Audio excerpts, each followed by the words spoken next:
في أعماق الصحراء النوبية وعلى ضفاف بحيرة ناصر المهيبة ينتصب معبد أبو سمبل شامخا، حيث يزين مدخله 4 تماثيل كولوسال للملك رمسيس الثاني.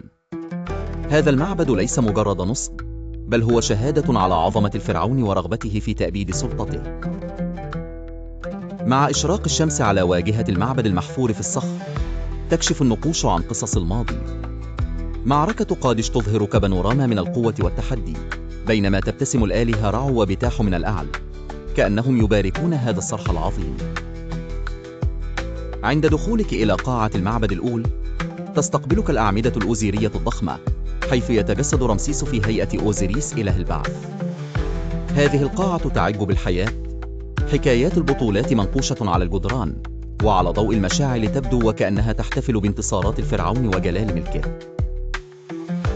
وفي قلب المعبد الخافت الضوء، قدس الأقداس يستقبل الزوار ب4 تماثيل جالسين لآلهة راحور أختي وبتح، وإلى جوارهم رمسيس إلها رابعا. يأتي شعاع الشمس مرة واحدة في العام، يضيء الوجوه ليخلق تداخلا سحريا بين الهندسة الروحية والمعمارية.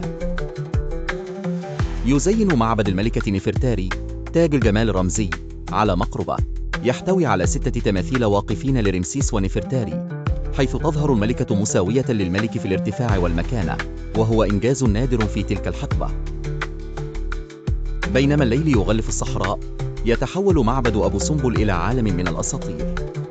تحت السماء المرصعة بالنجوم، تتلألأ واجهة المعبد وننطبع أشعة المشاعل الذهبية على التماثيل، ليصبح المكان روحانيا متوهجا، ويستحضر في الأذهان أصداء الماضي وأسرار الحضارة الفرعونية القديمة.